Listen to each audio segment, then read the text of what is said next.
Welcome back. हम बात करें लाहौर टेस्ट मैच के हवाले से और ख़ास तौर पर अब रावलपिंडी टेस्ट मैच में पाकिस्तान टीम किस प्लान के साथ मैदान में उतर रही है, क्या कुछ तब्दीलियां हो रही हैं। अबू बकर बिन तलत हमारे साथ मौजूद हैं। अबू बकर, ब्रेक पर जाने से पहले हमने बॉलिंग की काफ़ी बात की है, लेकिन बैटिंग में आप समझते हैं कि कोई तब्दीली होने जा रही है या Pakistan cricket board selection committee मुतमिन नज़र आ रही है इस परफॉर्मेंस के साथ? ना सिर्फ इस टेस्ट मैच में बल्कि अभी मैनेजमेंट ने ये डिसाइड किया है कि जो बैटिंग ऑर्डर इन्होंने अभी बनाया है इसी को कैरी ऑन करने अगले 4 मैचेस के लिए डिसीजन हुआ था कि यही बैटिंग लाइन रहेगा। और मैं ये समझता हूँ कि शायद जो प्लेयर्स आपने पहले टेस्ट मैचेस में खिलाए हैं, डिस्पाइट जिसने परफॉर्म किया या नहीं भी किया, उनको प्रॉपर मौका देना चाहिए, तभी जाके उनकी कोई रिप्लेसमेंट होनी चाहिए। तो बैटिंग में कोई चेंजिंग आपको नजर नहीं आएगी। Pindi test match is likely to be expected, एक ही चेंज होगी, अगर वो भी एक फास्ट बॉलर को बिठाकर अगर लेफ्ट आर्म स्पिनर जिससे आपने अफरीदी का जिक्र किया उसको खिलाया जा सकता है। और इसके साथ साथ जो बात हमने पहले भी की थी वो भी ऑन द कार्ड है कि हमने व्हाई नॉट तीसरे स्पिनर के तौर पे सलमान अली आगा को यूज नहीं किया। तो अगर उस डिसीजन को एप्लीकेबल बनाया गया तो शायद अनचेंज टीम आप रावलपिंडी में आपको दिखाई दे। लेकिन ये सारी बातें तब होंगी कि जब इन पिंडी की कंडीशंस को और मैच से कबल पिंडी की जो पिच है उसको पता लगाया जा सके कि कौन सी पिच में और किस तरह की उसकी परफॉर्मेंस हो सकती है। तो मेरा नहीं ख्याल कि पिच देखे बगैर इसका डिसीजन लिया जा सकता है। सही हो गया। चलें अब कुछ बात करते हैं आगे। हमने T20 स्क्वाड के हवाले से भी मुशावरत चल रही है और 1-2 रोज़ में मुतवक्के है कि उस हवाले से कोई फैसला कर दिया जाएगा। और बाज़ लोग ये कहते हैं शायद इस टेस्ट मैच का भी इंतज़ार किया जाएगा जो दूसरा टेस्ट मैच है। तो आप समझते हैं कि अगर इस टेस्ट मैच जो रावलपिंडी टेस्ट मैच है उसका इंतज़ार किया जाता है और वहाँ पर बाबर आजम परफॉर्म कर देते हैं इस मैच में, तो वो फिर T20 में वापस आ रहे हैं अगर परफॉर्म कर जाते हैं तो? लुकमान, मैं आपको इस पे कोई एनालिसिस तो नहीं दूंगा, लेकिन अपनी इनसाइड खबर जरूर देना चाहूंगा। जी। इसमें कोई शक नहीं है कि बाबर आजम और रिजवान की इंक्लूजन के हवाले से मैनेजमेंट में सिलेक्शन कमेटी के मेंबर्स में डिस्कशन जरूर हुई है, लेकिन मैं आपको रिस्पॉन्सिबिलिटी से ये बता सकता हूं कि एज सच अभी तक कोई इस तरह का डिसीजन बिलखुसूस रिजवान के हवाले से तो कंफर्म है, लेकिन बाबर के हवाले से भी ऐसा कोई डिसीजन नहीं लिया गया कि चाहे वो परफॉर्म करते भी हैं नहीं। अगर टेस्ट मैच में परफॉर्म कर भी जाते हैं, हालांकि टेस्ट मैच एक डिफरेंट फॉर्मेट की क्रिकेट है, लेकिन फिर भी अगर वो परफॉर्म कर जाते हैं तो आपको पता है उनके फैंस कैंपेन सारा कुछ शुरू हो जाता है। तो आप समझते हैं कहीं ना कहीं रिजवान को चले हम छोड़ दें, बाबर आजम के हवाले से कहीं सॉफ्ट कॉर्नर हो सकता है? देखिए लुकमान, थोड़ा सा अनपॉपुलर ओपिनियन है, अगर इस हवाले से सीरियसनेस दिखाई जाए तो मेरा ये ख्याल है बाबर से ज्यादा कर दिया। अब हमने सिर्फ अपने बाकिया मैचेस खेलने हैं, वो जीते या हारें कोई फर्क नहीं पड़ेगा। लेकिन क्या हुआ है सर, हमारी खवातीन क्रिकेट टीम दुनिया की बाकी क्रिकेट टीमों से इतना पीछे क्यों है? सहूलियात नहीं है क्या? मामलात क्या चल रहे हैं वहां पर? उस पर कोई बात ही नहीं कर रहा। ये बड़ा सरप्राइजिंग होता है हमारे लिए यहाँ पर बैठ के, हम जब एक्सपेक्टेशंस लगा बैठते हैं अपनी वुमेन क्रिकेट टीम से कि वो इतने बड़े फॉर्मेट में जाके इतने बड़े इवेंट में अच्छा परफॉर्म करेंगी।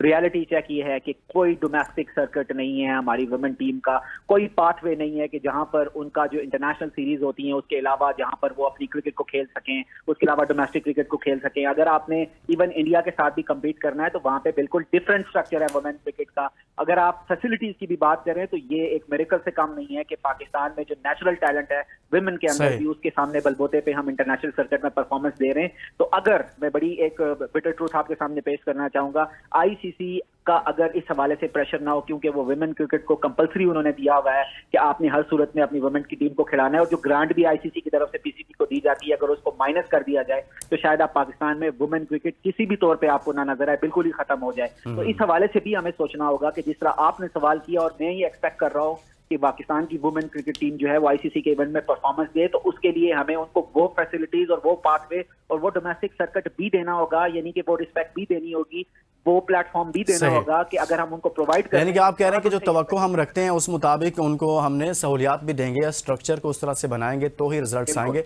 बहुत शुक्रिया। अबू बकर बिन तलत हमारे साथ मौजूद थे और हमने रावलपिंडी टेस्ट मैच के हवाले से और खास तौर पर नोमान की अच्छी परफॉर्मेंस पर बात की है और खवातीन की टीम की परफॉर्मेंस भी आपके सामने है। सिर्फ एक पॉइंट अभी तक वर्ल्ड कप में और सेमीफाइनल के सफ़र उनका तकरीबन ख़त्म हो चुका है, दौड़ से बाहर हो गए हैं।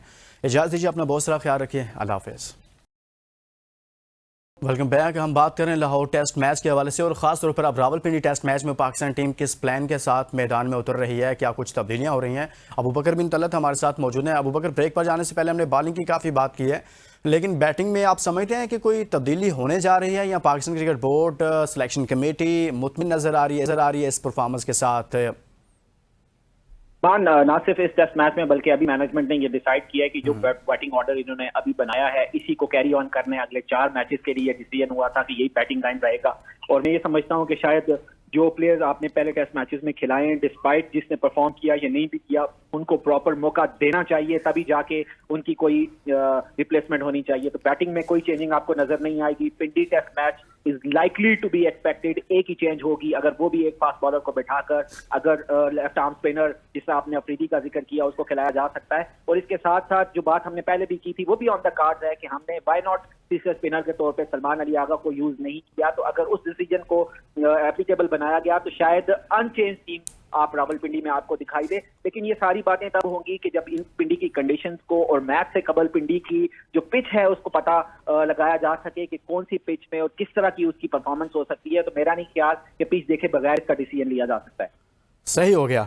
चलें अब कुछ बात करते हैं आगे। हमने T20 स्क्वाड के हवाले से भी मुशावरत चल रही है और एक दो रोज़ में मुतवक्के है कि उस हवाले से कोई फैसला कर दिया जाएगा। और बाज़ लोग ये कहते हैं शायद इस टेस्ट मैच का भी इंतज़ार किया जाएगा जो दूसरा टेस्ट मैच है। तो आप समझते हैं कि अगर इस टेस्ट मैच जो रावलपिंडी टेस्ट मैच है उसका इंतज़ार किया जाता है और वहाँ पर बाबर आजम परफॉर्म कर देते हैं इस मैच में, तो वो फिर T20 में वापस आ रहे हैं अगर परफॉर्म कर जाते हैं तो? लुकमान, मैं आपको इस पे कोई एनालिसिस तो नहीं दूंगा, लेकिन अपनी इनसाइड खबर जरूर देना चाहूंगा। जी। इसमें कोई शक नहीं है कि बाबर आजम और रिजवान की इंक्लूजन के हवाले से मैनेजमेंट में, सिलेक्शन कमेटी के मेंबर्स में डिस्कशन जरूर हुई है, लेकिन मैं आपको रिस्पॉन्सिबिलिटी से ये बता सकता हूं कि एज सच अभी तक कोई इस तरह का डिसीजन बिलखुसूस रिजवान के हवाले से तो कंफर्म है, लेकिन बाबर के हवाले से भी ऐसा कोई डिसीजन नहीं लिया गया कि चाहे वो परफॉर्म करते भी हैं। नहीं, अगर टेस्ट मैच में परफॉर्म कर भी जाते हैं, हालांकि टेस्ट मैच एक डिफरेंट फॉर्मेट की क्रिकेट है, लेकिन फिर भी अगर वो परफॉर्म कर जाते हैं तो आपको पता है उनके फैंस, कैंपेन, सारा कुछ शुरू हो जाता है। तो आप समझते हैं कहीं ना कहीं रिजवान को चले हम छोड़ दें, बाबर आजम के हवाले से कहीं सॉफ्ट कॉर्नर हो सकता है? देखिए लुकमान, थोड़ा सा अनपॉपुलर ओपिनियन है, अगर इस हवाले से सीरियसनेस दिखाई जाए तो मेरा ये ख्याल है बाबर से ज्यादा कर दिया। अब हमने सिर्फ अपने बाकी मैचेस खेलने हैं, वो जीते या हारें कोई फर्क नहीं पड़ेगा। लेकिन क्या हुआ है सर, हमारी खवातीन क्रिकेट टीम दुनिया की बाकी क्रिकेट टीमों से इतना पीछे क्यों है? सहूलियात नहीं है क्या? मामलात क्या चल रहे हैं वहां पर? उस पर कोई बात ही नहीं कर रहा। ये बड़ा सरप्राइजिंग होता है हमारे लिए यहाँ पर बैठ के, हम जब एक्सपेक्टेशंस लगा बैठते हैं अपनी वुमेन क्रिकेट टीम से कि वो इतने बड़े फॉर्मेट में जाके इतने बड़े इवेंट में अच्छा परफॉर्म करेंगी। रियलिटी चेक ये है कि कोई डोमेस्टिक सर्किट नहीं है हमारी वुमेन टीम का, कोई पाथवे नहीं है कि जहां पर उनका जो इंटरनेशनल सीरीज होती है उसके अलावा जहां पर वो अपनी क्रिकेट को खेल सकें, उसके अलावा डोमेस्टिक क्रिकेट को खेल सकें। अगर आपने इवन इंडिया के साथ भी कम्पीट करना है तो वहां पे बिल्कुल डिफरेंट स्ट्रक्चर है वुमेन क्रिकेट का। अगर आप फैसिलिटीज की भी बात करें तो ये एक मिरेकल से कम नहीं है कि पाकिस्तान में जो नेचुरल टैलेंट है विमेन के अंदर भी, उसके सामने बलबूते पे हम इंटरनेशनल सर्किट में परफॉर्मेंस दे रहे हैं। तो अगर मैं बड़ी एक बिटर ट्रूथ आपके सामने पेश करना चाहूंगा, आईसीसी का अगर इस हवाले से प्रेशर ना हो, क्योंकि वो वुमेन क्रिकेट को कंपलसरी उन्होंने दिया हुआ है कि आपने हर सूरत में अपनी वुमेन की टीम को खिलाना है, और जो ग्रांट भी आईसीसी की तरफ से पीसीबी को दी जाती है अगर उसको माइनस कर दिया जाए तो शायद आप पाकिस्तान में वुमेन क्रिकेट किसी भी तौर पे आपको ना नजर आए, बिल्कुल ही खत्म हो जाए। तो इस हवाले से भी हमें सोचना होगा कि जिस तरह आपने सवाल किया और मैं ये एक्सपेक्ट कर रहा हूँ कि पाकिस्तान की वुमेन क्रिकेट टीम जो है वो आईसीसी के इवेंट में परफॉर्मेंस दे, तो उसके लिए हमें उनको वो फैसिलिटीज और वो पाथवे और वो डोमेस्टिक सर्किट भी देना होगा, यानी कि वो रिस्पेक्ट भी देनी होगी, वो प्लेटफॉर्म भी देना होगा कि अगर हम उनको प्रोवाइड करें। यानी कि आप कह रहे हैं कि जो तवक्को हम रखते हैं उस मुताबिक उनको हमने सहूलियात भी देंगे या स्ट्रक्चर को उस तरह से बनाएंगे तो ही रिजल्ट्स आएंगे। बहुत शुक्रिया। अबू बकर बिन तलत हमारे साथ मौजूद थे और हमने रावलपिंडी टेस्ट मैच के हवाले से और खास तौर पर नोमान की अच्छी परफॉर्मेंस पर बात की है और खवातीन की टीम की परफॉर्मेंस भी आपके सामने है। सिर्फ एक पॉइंट अभी तक वर्ल्ड कप में और सेमीफाइनल के सफ़र उनका तकरीबन ख़त्म हो चुका है, दौड़ से बाहर हो गए हैं। इजाज़त दीजिए, अपना बहुत सारा ख्याल रखिए। अल्लाह हाफ़िज़।